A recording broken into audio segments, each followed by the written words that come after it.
journey begins as dramatic and sudden changes are sweeping over the land. The approaching storm may seem violent and destructive to us, but to nature, it's a new beginning of the sea.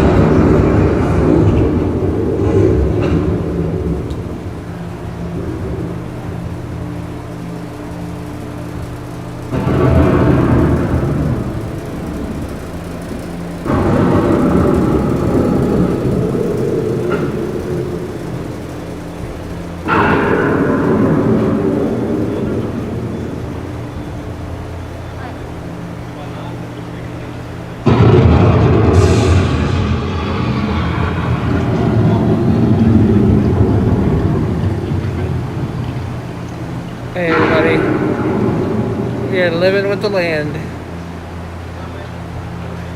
Beneath the surface of the land, roots trap water from the flowing mud, extracting precious nutrients and minerals.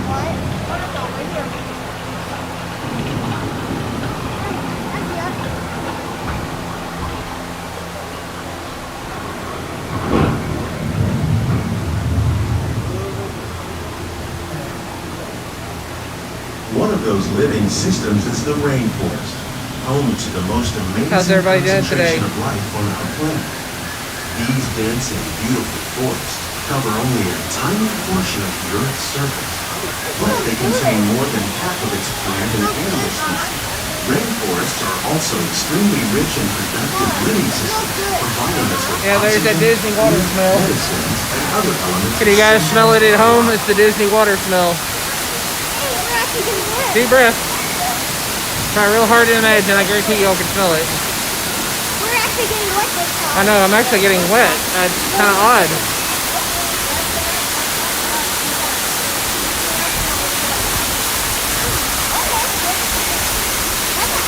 Yes, sir, Mr. Osh, we are. We have already rode Mission Space, Test Track, Soarin', Spaceship Earth. We're now on Living with the Land. Nature has created a very and they only opened no at less beautiful living 11 system. o'clock Eastern. And while this arid landscape may seem lifeless, it is very much alive. The plants and animals that have learned to survive in these harsh conditions make use of what little water they can find and avoid the scorching rays of the relentless sun.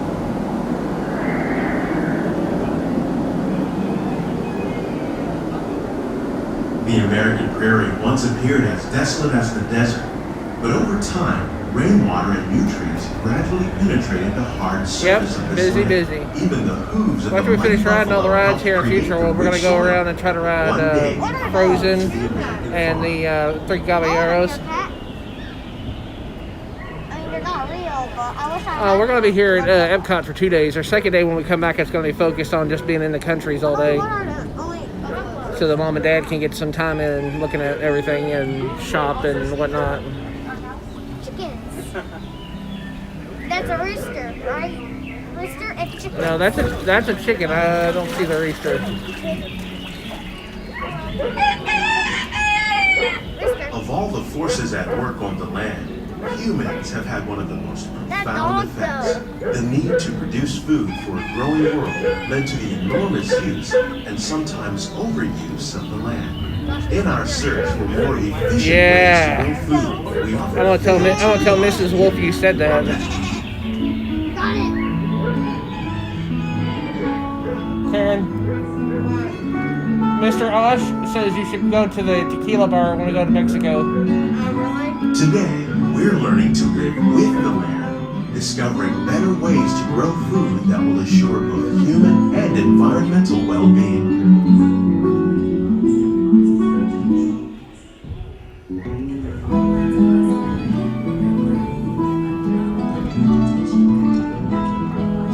Oh, that nice cool breeze.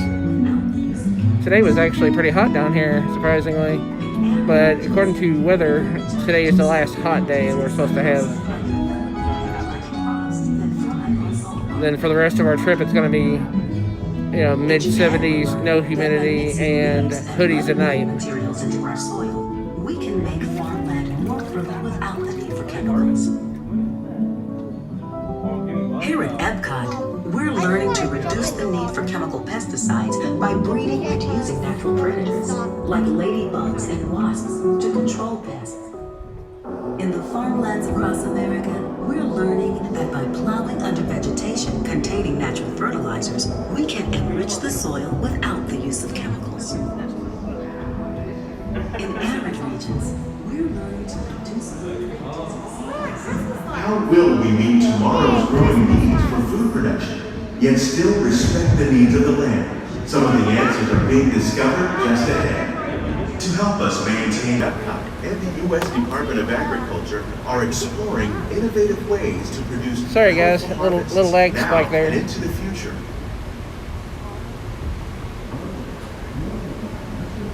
Hopefully this looks better now. The tropics are home to the greatest diversity of plants on the planet. Many of these, like papaya, bananas, cacao, coffee, and rice, are well known around the world. These are just a few of the edible plants that have been an important source of nutrition for people living in the tropics.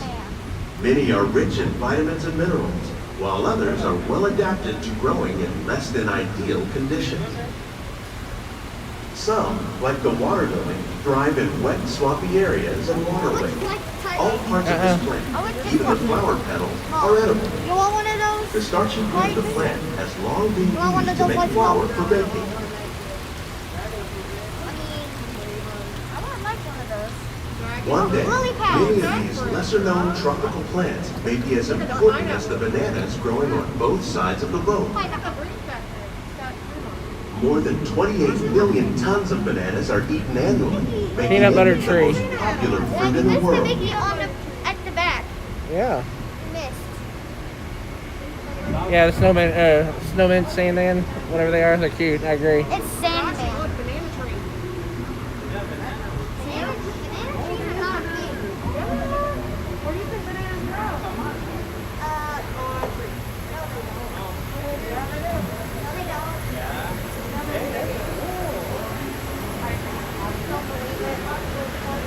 Fishy.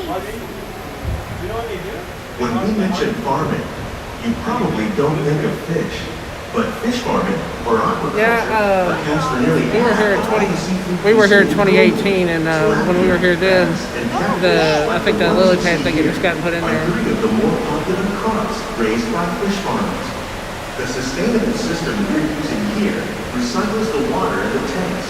As a result, we're able to save millions of gallons each year. Our small fish tank produces nearly 5,000 pounds of fish each year to serve in restaurants around Walt Disney World. Innovations like this one can play an important role in our efforts to produce bountiful harvests and still protect natural resources.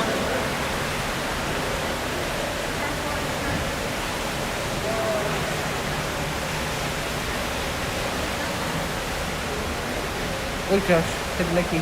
Oh, look at it. Ew, what is inside that? Shrimp. Ew. Disgusting.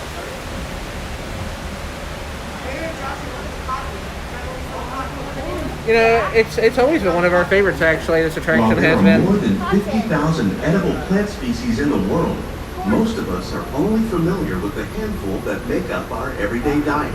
The common grains grown here, wheat, maize, soy, Oh, man, nothing and better milk, than a plus rice, battered account shrimp. for nearly 2/3 of our global food consumption. Learning how to increase yields of these staples is an important goal of research around the world. Got it, buddy. Taking pictures for you, don't worry. No, I know. Daylily? Yep, that's edible. I would not like it. These plants are definitely Oh, on their way up. there's the blue agave for your tequila, Josh. Techniques like these increase yields while more efficiently using resources like water, fertilizer, and pesticides. Another innovation at work here. Yeah, is integrated that's pest that kid that you keep management hearing. That's my program. 8-year-old. Populating our greenhouses with beneficial insects that prey on harmful pests like aphids and flies, we are significantly reducing our reliance on conventional pesticides. We're growing these crops using our nutrient film system. This technique precisely controls and recycles water and nutrients. With it, we can produce over 27,000 heads of lettuce a year in this one small area. We have tacos. Another. Jack? Hit a Mickey. Good job, bud. See, hit a Mickey. I think that's it. Wait, I think that's another one. Yep. Don't know, but I think it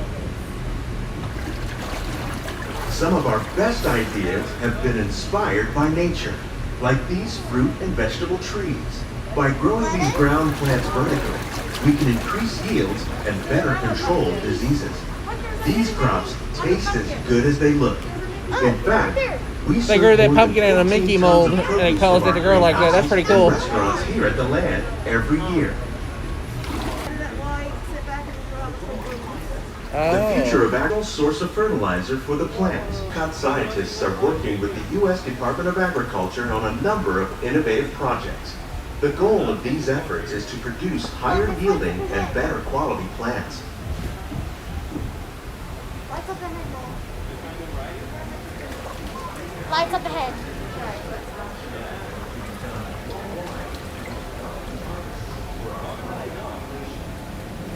Running into another little low spot, apparently. You want those kind of lights? Yeah. Look at those lights, too. See, after the sunset, around the point,